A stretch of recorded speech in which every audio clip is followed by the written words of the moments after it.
câncer de colo do útero é o que mais mata mulheres no Amazonas. No ano passado, foram 250 óbitos. O estado ocupa a primeira posição no país em casos da doença.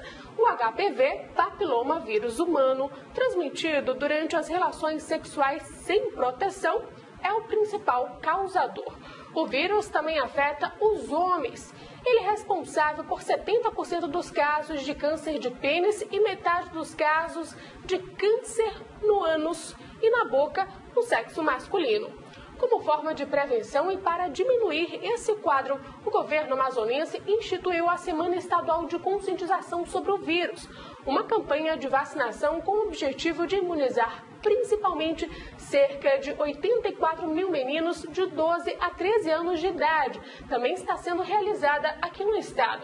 E no programa de hoje nós vamos conversar com o Dr. André Campana, que é radioterapeuta ou radio-oncologista, e vai tirar todas as nossas dúvidas sobre o assunto. Boa noite, doutor. Seja bem-vindo. Boa noite a você, boa noite a todos os telespectadores. Muito obrigado pelo convite.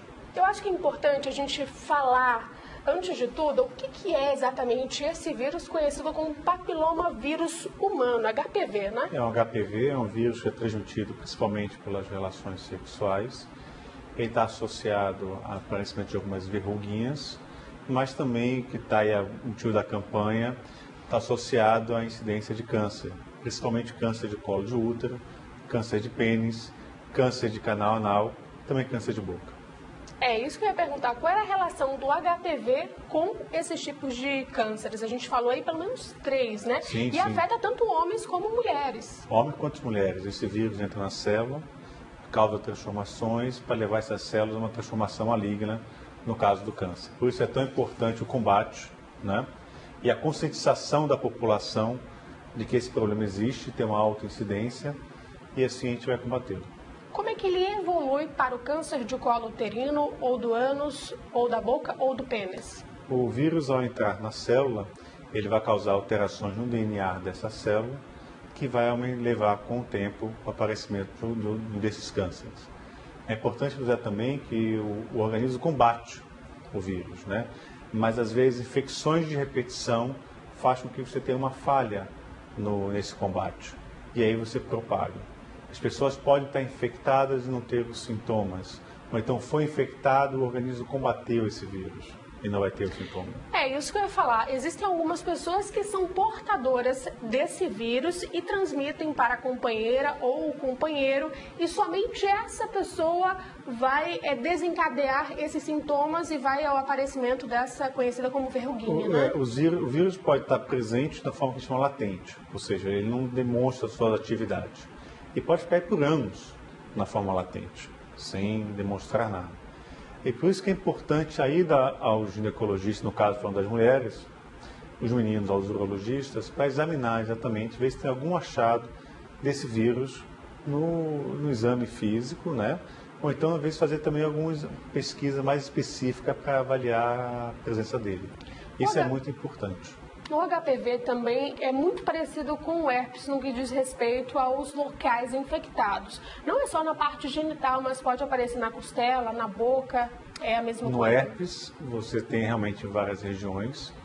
O HPV, mais comumente, ainda pode estar aparecendo sim em boca, por isso a importância, fala-se do sexo oral, região perianal e também na região dos órgãos genitais. Como é que ele se transmite, então? Como é que é passado esse vírus? Transmitido através da relação sexual, principalmente. É a principal forma de transmissão desse vírus, é através da relação sexual. Esses são os motivos de transmissão. E é possível prevenir? De que forma? Sexo seguro, né? Eu acho que essa é a principal forma de se fazer.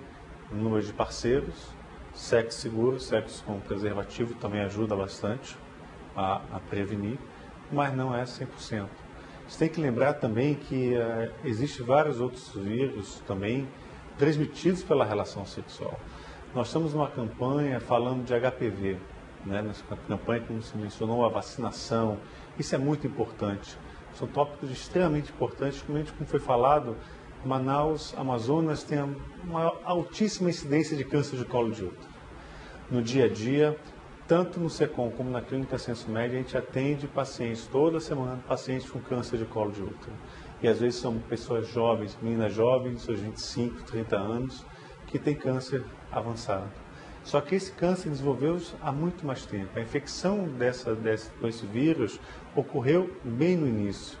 Normalmente são pacientes que têm vida sexual bem do início. Então isso faz também que aumente a chance de você ter esse contato com o vírus. Ter vários tipos de parceiros também ajuda, a gente falou na questão da idade. Ter uma vida sexual ativa muito cedo, precoce, ter vários parceiros também? Sim, também, né? Você tendo vários parceiros sexuais, sexo não seguro, você pode também ter a chance de ter contato com o vírus.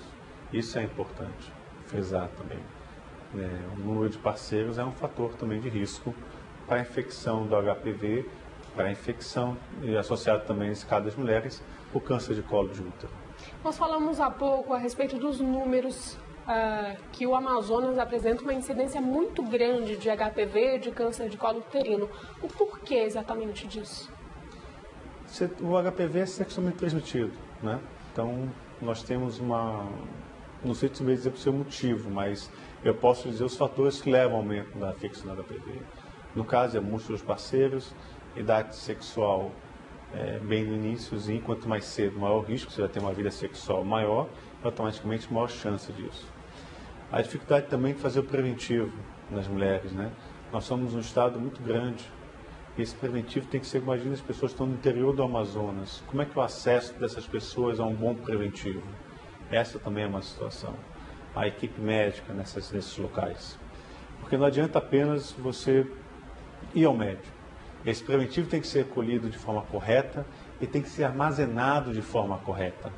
Senão isso vai dar um falso negativo, né? E por isso também é um dos problemas que se tem. É um problema de saúde pública. Doutor, a gente vai continuar falando sobre este assunto no próximo bloco, a respeito de como identificar números da doença no Brasil, câncer de colo uterino, sobre as vacinas que estão simplesmente estragando nas unidades básicas de saúde. A gente vai saber o porquê no próximo bloco. Para você de casa, não saia daí com a Amazônia em Debate, volta já. Estamos de volta com a Amazônia em Debate de hoje, falando a respeito do HPV. E nós estamos numa semana intensa de orientações, prevenção e falando um pouco mais a respeito dessa doença que precisa sim ser falada, porque muitas pessoas têm vergonha, têm medo de ir ao médico, medo de fazer exames rotineiros, justamente para não detectar nada, né, doutor? Ainda existe esse tabu. Infelizmente existe e é muito comum. A gente pode achar, não, isso não existe mais, em pleno século XXI não existe, é um tabu que existe. Aí vem um apelo, principalmente para os pais, para as mães, conversar sobre o assunto. As diretoras de escola estão nos assistindo, fazer campanhas na escola de conscientização. Falar de HPV não significa que você vai transformar o filho, ou então a filha, vai estimular a atividade sexual. Não é isso. Você vai conscientizar esses jovens, esses meninos, essas meninas. É muito importante falar do assunto, não esconder. Eu acho que a escola tem um papel fundamental, o núcleo familiar tem um papel fundamental nisso aí, de conscientização. E sem dúvida nenhuma, a imprensa, televisionada, escrita, falar sobre o assunto. Temos que terminar com esse tabu que existe de falar de doenças sexualmente transmitidas e, atualmente, do HPV.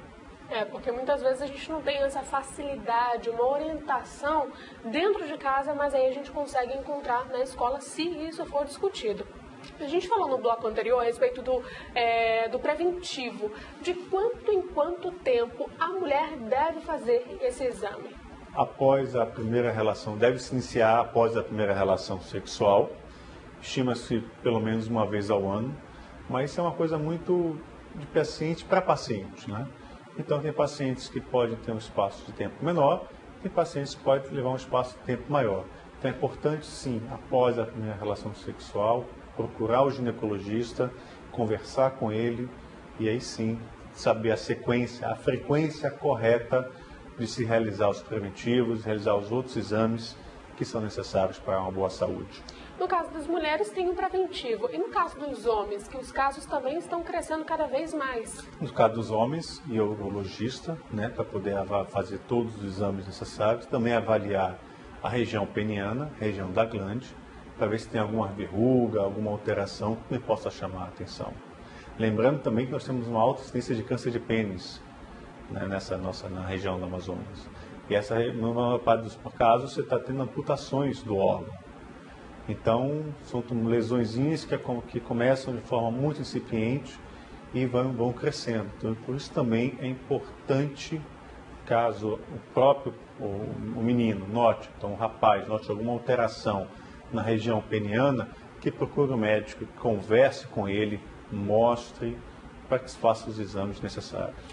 No caso dos meninos, além da lesão, existem outros sintomas que acompanham essa lesão, essa verruga?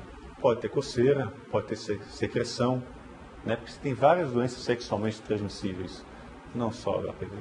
Então, por isso é importante você ir sim ao urologista, que possa avaliar, ou um clínico, se não tiver acesso fácil ao urologista, que possa avaliar e tomar medidas que devem ser tomadas nessa situação. Muito se fala sobre o câncer de próstata, mas pouco se fala sobre o câncer de pênis com essa nomenclatura, né? Aí volta o seu tabu de novo, né? Próstata se fala, se discute muito, inclusive na imprensa, mas pouco se fala. Tem até um mês dedicado, né? Sim, Novembro Azul. Então, outro tabu que eu acho que tem que ser quebrado. Mais uma vez, núcleo familiar, imprensa, escolas, né? Escola eu acho que pode ser um grande local. Pode-se tentar criar, junto com a Secretaria de Saúde, junto com a Secretaria de Educação, campanhas, né? Vai uma dica, campanhas para que conscientize esses adolescentes. Porque às vezes o adolescente pode ser quem vai levar a informação para a família, né? O jovem, a criança, o adolescente, sendo informado daquilo, vai ser um propagador, né? Hoje a gente tem que ter as redes sociais, não podemos esquecer disso. Então, propagou dessa ideia, saber quais são os sintomas, isso é muito importante. Agora, algo que veio para nos ajudar foi a respeito da vacinação, que ampliaram o público para meninos. A gente teve uma época que a gente estava discutindo muito para as meninas, e os meninos, como é que ficam? E ampliaram esse público, uma gama maior, então, aí, de meninos podem entrar para tomar essa vacina. E a gente falou, inclusive, no bloco anterior, que as vacinas estão estragando, sendo deixadas lá nos postos de saúde. Por quê, doutor? Isso, primeiro, os meninos entraram, realmente tem que tomar a vacina, né? Nós estamos falando de câncer de pênis, falando de câncer de canal anal, e também ele pode transmitir o HPV, né, de um ato sexual. Foi uma conquista, né? Foi uma conquista importantíssima isso, sabe? Eu acho que você tem que vacinar. Vacinar é importantíssimo. Eu acho que, mais uma vez, quem fala para você pai, quem fala para você mãe, atendo toda semana jovens, meninas com câncer avançado de câncer de colo de útero. Atendo meninos, jovens, uma idade um pouquinho mais avançada que essas meninas, mas com câncer de pênis. E você tem uma vacina que ajuda a prevenir. A vacina não vai resolver tudo. A vacina não vai resolver todos esses problemas, mas ela tem um papel fundamental. E vacinar é muito importante. E você tem uma dificuldade. Nós estamos passando por um momento no nosso país, né? Um problema político, econômico, que só está todo mundo sabendo. E você ter um Estado, um governo, que disponibiliza vacinas, e essas vacinas estão perdendo a validade porque as pessoas não estão indo se vacinar, é o que nós temos que repensar. Nós temos que discutir isso enquanto comunidade. O que nós queremos para esses nossos meninos, para essas nossas meninas? Será que daqui a 10, 15, 20 anos vamos estar com a mesma realidade que temos hoje? A vacina não vai resolver o problema hoje, mas essa vacina vai resolver o problema de médio e longo prazo. Para que no futuro a gente fale, no passado Manaus tinha esse alto índice e não tem mais. Porque a sociedade se uniu como um todo para vacinar, exigir do poder público também. E foi uma conquista. Nós temos que fazer isso. Tem que ter essa vacina. Doutor, a gente vai continuar falando sobre essa prevenção, essa maneira de prevenir, que é através da vacina, no próximo bloco. Para você de casa, não saia daí, nós voltamos já.